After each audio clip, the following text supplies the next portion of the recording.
এই মুহূৰ্তৰ আটাইতকৈ গুৰুত্বপূৰ্ণ খবৰ লৈ কাৰণে চেষ্টা কৰিছো আৰজিকৰ কাণ্ডৰ যিগৰাকী দুখী আছিল সঞ্জয় ৰয় আৰু সঞ্জয় ৰয় ইতিমধ্যে শাস্তি ঘোষণা কৰিছে আদালতে দিনৰ 2:45 লগে লগে শাস্তি ঘোষণা কৰিছে আদালতে আৰু ইতিমধ্যে 2024 চনৰ 8 আগষ্টৰ তাৰিখে সেই দেশ জুকাৰি যোৱা দেশ কপাই যোৱা এই ঘটনাৰ সন্মুখীন হ'ব লগা হৈছিল প্ৰতিগৰাকী দেশবাসী এগৰাকী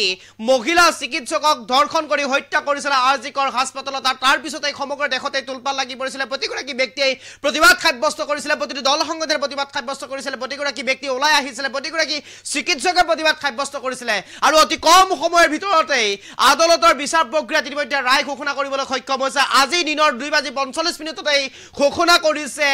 আৰজিকৰ হত্যা আৰজিকৰ কাণ্ডৰ সেই সঞ্জয় ৰায়ৰ আটাইতকৈ সৰ্বোচ্চ শাস্তি এই মুহূৰ্তত সবিশেষ লৈ কাৰণে চেষ্টা কৰিছো আপোনালোকৰ বাবে এই মুহূৰ্ত আটাইতকৈ গুৰুত্বপূৰ্ণ খবৰ ঘোষণা কৰা হল দেশ কপোৱা আৰজিকৰ কাণ্ডৰ দুখী সঞ্জয় ৰায়ৰ শাস্তি আজীবন কাৰাদণ্ড বিহা হল সঞ্জয়ক এই মুহূৰ্তৰ আটাইতকৈ গুৰুত্বপূৰ্ণ খবৰ আজীবন কাৰাদণ্ড বিহা হল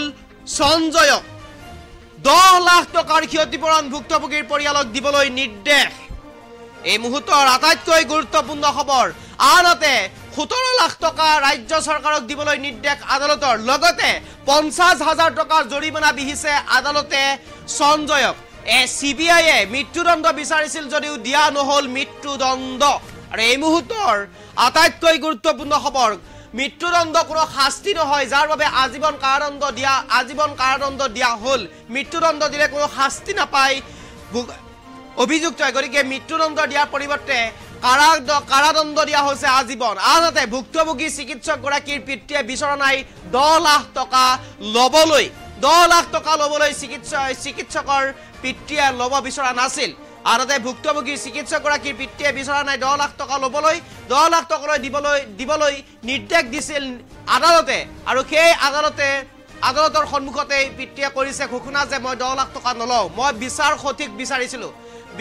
সঠিক বিচাৰ পিতৃয়ে সঠিক বিচাৰ বিচাৰিছিল 10 লাখ টকা বিচৰা নাছিল আৰু ইতিমধ্যে আদালতে অভিযুক্ত সঞ্জয়ক বিএনএছৰ অধীনত অৰ্থাৎ ভাৰতীয় ন্যায় সংহিতাৰ অধীনত ৰুজু কৰিছিল 64 আৰু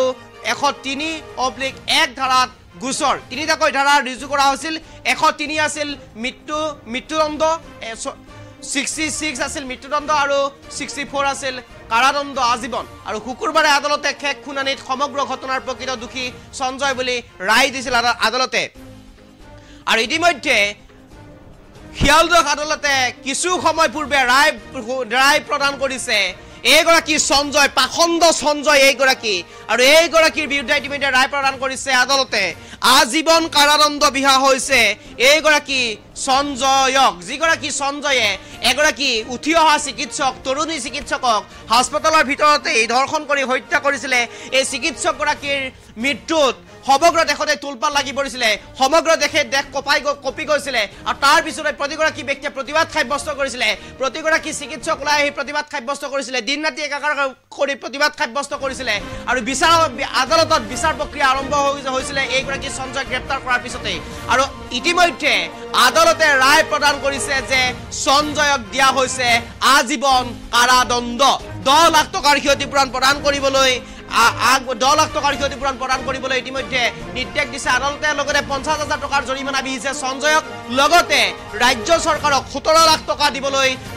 নিৰ্দেশ দিছে আদালতৰ ফালৰ পৰা ভুক্তভোগী পৰিয়ালক আৰু এই মুহূৰ্তত আটাইতকৈ গুৰুত্বপূৰ্ণ খবৰ লৈ কাৰণে চেষ্টা কৰিছো দেশ কপাই যোৱা এই ঘটনা ইতিমধ্যে ৰায় প্ৰদান কৰা হৈছে আদালতৰ ফালৰ পৰা শিয়ালদহ আদালতৰ ফালৰ পৰা ৰায় প্ৰদান কৰা হৈছে আৰু ইতিমধ্যে শিয়ালদহ আদালতে ৰায় প্ৰদান কৰি কৈছে যে আজীবন কাৰাদণ্ড একমাত্ৰ শাস্তি মৃত্যু কেতিয়াও শাস্তি নহয় মৃত্যুক শাস্তি কোনে মৃত্যুদণ্ড দিয়াৰ লগে লগে কোনো অভিযুক্তে শাস্তি নাপায় গতিকে আজীবন কাৰাদণ্ড বিহা হৈছে লগতে 10 লাখ টকা ক্ষতিপূৰণ দিবলৈ নিৰ্দেশ দিয়ে প্ৰদান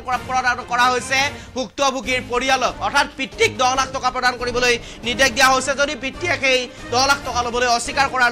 লগে লগে ন্যায়ালয়ে কৈছে যে এয়া আমাৰ নিয়ম এয়া আমাৰ নিৰ্দেশৰ ভিতৰত পৰে গতিকে আমি 10 লাখ টকা দিবলৈ নিৰ্দেশ দিছো আৰু লগতে ৰাজ্য চৰকাৰ 17 লাখ টকা দিবলৈ আহ্বান জনাইছে ভুক্তভোগীৰ পৰিয়ালক লগতে সঞ্জয়ক 50,000 টকাৰ জৰিমনা বিহিছে শিয়ালদহ আদালতে এক প্ৰকাৰ